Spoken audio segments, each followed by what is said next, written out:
Subclass 2.5, Miscellaneous Policy, Part 1. So the definition of a miscellaneous policy is a contract in terms of which a person, in return for a premium, undertakes to provide policy benefits if an event contemplated in the contract as a risk relating to any matter not otherwise defined in this section occurs and includes a reinsurance policy in respect of such a policy.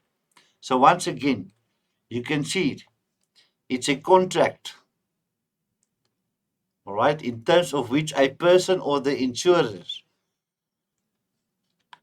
in return for a premium, undertakes to provide policy benefits if an event occurs, which is contemplated in the contract as a risk relating to any matter, but not otherwise defined in this section. And it also includes a reinsurance policy in respect of such a policy. All right, so once again, the insurer or the other person has got a contract with you, and in terms of the contract, it undertakes to provide policy benefits of the risk inside the contract, but not otherwise defined in the section, in return for a premium which you, the insured, will pay them. So then we look at aviation insurance, commercial lines. Aviation insurance is insurance coverage geared specifically to the operation of aircraft and the risks involved in aviation. Aircraft that is from your small aeroplanes up to bigger aeroplanes and your helicopters, etc. Aviation insurance policies are distinctly different from those for other areas of transportation and tend to incorporate aviation terminology as well as terminology limits and clauses specific to aviation insurance. Now, the types of insurance. Aviation insurance is divided into several types of insurance coverage available, namely public liability insurance, that's referred to as third party insurance. It's because it's the public out there. All right. Passenger liability insurance, combined single limit insurance, and this combined single limit insurance, the CSL, it is basically a combination of these two. It's a combination of public liability and passenger liability. But we're going to discuss each of them in more detail. Then you look at ground risk, hull insurance not in motion. So that is where an aeroplane is standing still, it's parked, or it's in a hangar busy being serviced, or ground risk, hull insurance in motion. In other words, when it's taxiing, for the people who never flew or don't know what taxiing is, I'm going to discuss it when we get there. In-flight insurance, so when it's in the air flying, we got employee insurance, the staff working for the airlines, and also the goods in transit insurance. We're going to look at each one of them now individually. So when you look at the first one, public liability insurance, this coverage often referred to as, you see what they say there, you can see I didn't lie to you. Third party liability covers aircraft owners for damage that their aircraft does to third party property, such as houses, cars, crops, airport facilities, and other aircraft stuck in a collision. So it does not provide coverage for damage to the insured aircraft itself or coverage for passengers injured on this insured aircraft. That is another policy. We're going to have a look at it just after this.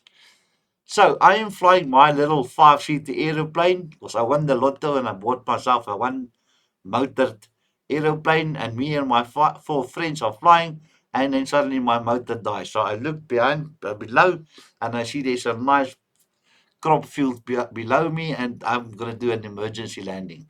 I land in that farmer's crops and I'm destroying all his crops. But we are safe, some injuries, but we are okay. That farmer has lost his whole crop. I destroyed it. That farmer's got no crops to sell, so he's got to get no income. So that farmer cannot pay the bond he owes to the bank for the loan on the farm. So he's going to lose his farm. So therefore, I've got public liability insurance. I said, farmer, don't you worry. I will claim from my insurance. My insurance and the farmer, they decide what is a fair amount, what is the crop worth, what he would have could have received for it, and they pay him his money and he's happy. But they don't pay my aircraft, the damage on my aircraft, or any injuries for us. They just sort out the third party. That is public liability insurance. Passenger liability insurance. Now, this is something different. Passenger liability protects the passengers riding in the accident aircraft, the one that landed that caused the accident, who are injured and killed. In many countries, this coverage is mandatory, in other words, compulsory.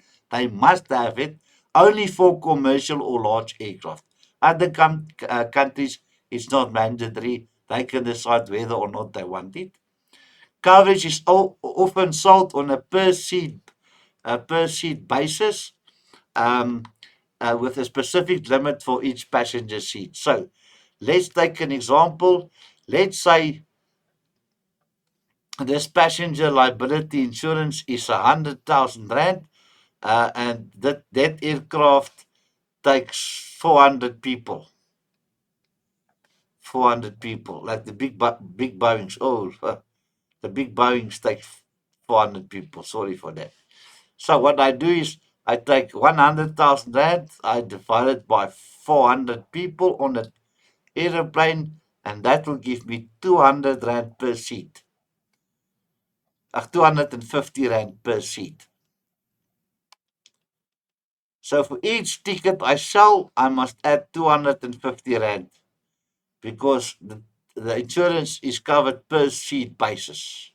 And that is how I will get my 100,000 rand to pay for this insurance.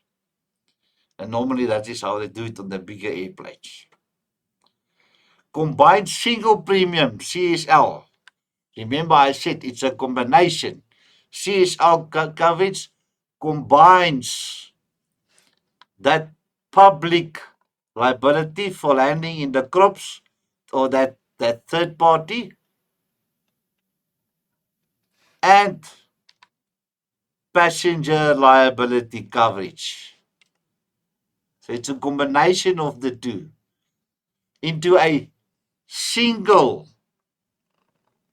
coverage with a single overall limit per accident. This type of coverage provides more flexibility in paying claims for liability, especially if passengers are injured but little damage is done to third-party property on the ground. So your combined single limit to CSL is a combination of public liability, the third party, and passenger liability cover. Then we get ground risk, hull insurance, not in motion. So remember, the aeroplane has got a big hull, big body structure, and it's not in motion. It's parked, went for a service in the hangars. So this provides coverage for the insured aircraft against damage when it is on the ground and not in motion.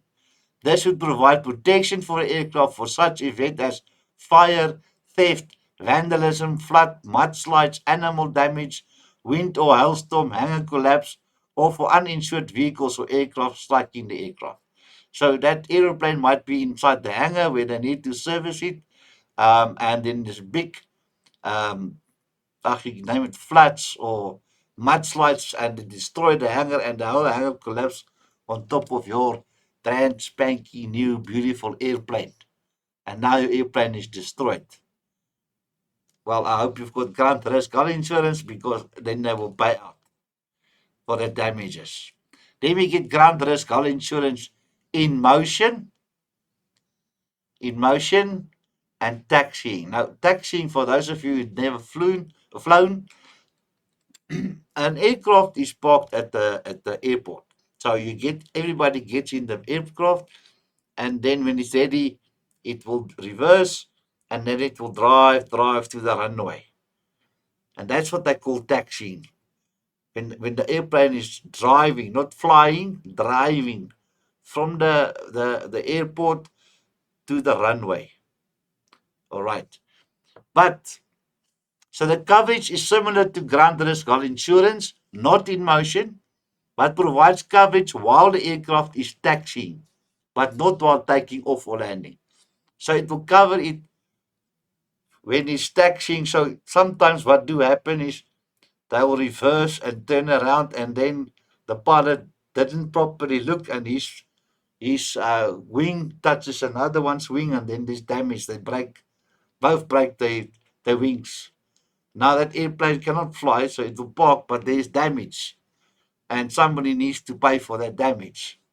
So normally coverage ceases at the start of takeoff roll and is enforced only once the aircraft has completed its subsequent landing. So that that cover will be while it's taxiing, and when it's taking off, that cover stopped. Now it flies and it comes to Durban. Let's say it flew from Johannesburg. It lands in Durban, and the moment it landed and it's off the runway, and now it's taxiing back to Durban airport. Then the taxing, then the insurance will kick in again automatically. In-flight insurance, that says it all. It's why it's flying. In-flight coverage protects an insured aircraft against damage during all phases of flight and ground operation, including while parked or stored. Naturally, it is more expensive than not in motion coverage, since most aircraft are damaged while in motion. So in-flight insurance is the whole package. It's from standing still, from taxiing, from flying, from landing, from taxiing again, and standing still again. But because it covers everything, it's more expensive. Airplanes can also get damaged while they're flying. Uh, it can be hailstorms that damages the hull. Then it looks like a golf ball with all kinds of dents in the body. It can maybe hit the window, crack a window. It can damage the engines, or something. Personal accident cover, individuals and employees. A personal accident policy is designed to provide employees with benefits for accidental death, permanent total disability, income protection, and medical expenses. The cover can be structured to include benefits for serious illness or illnesses. The benefits provided under the policy are usually linked to the employee's annual salary with the death with death, so they can get, if they die, they can get their annual salary with death will go to the spouse or the family, or and a permanent total disability benefits, a multiple of the annual salary, and for example, they can get 3 times their annual salary because now they might be in a wheelchair, they cannot work anymore, and they need to stay alive and eat and pay for all their monthly expenses. All right, so by death, it could be an annual salary for the spouse and family, for the children. But if it's permanent total disability, it can be up to 3 times the annual salary. Goods in transit insurance. Goods in transit insurance provides financial protection against the loss of or damage to goods while in transit, whether due to accidental damage or theft. Cover can be purchased for raw materials, goods being manufactured or traded, and goods belonging to a third party. The cover varies from insurer to insurer and can be structured to suit the insured's pocket.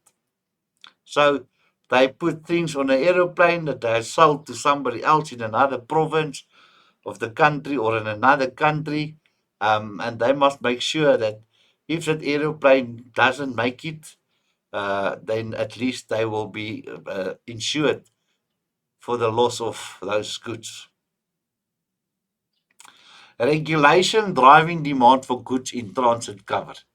An amendment to the National Road Traffic Regulations was published in the Government Gazette on 31 October 2014, requiring that freight haulers and transport companies provide written evidence that both their vehicles and goods in transit are insured. So the goods and the vehicles must be insured, and they had to prove that. Regulation 330D now states consignor or consignee to ensure that goods to be carried on a motor vehicle and the motor itself must be insured. So it will always be where's my pen now? Sorry, there it is. It will always be the goods to be carried on a motor vehicle must be insured and the motor vehicle, the truck itself. A consignor or consignee of goods shall not transport goods on a public road or accept goods unless. So they are not allowed to transport goods unless such transportation is fully insured for any damages that can occur as a result of an accident. That's the only time that they can transport those goods. In terms of the regulation, the consignor or consignee are juristic entities dispatching or receiving more than 500 tons, not less, more than 500 tons of goods in a month by road. All right. And that's the end of part one.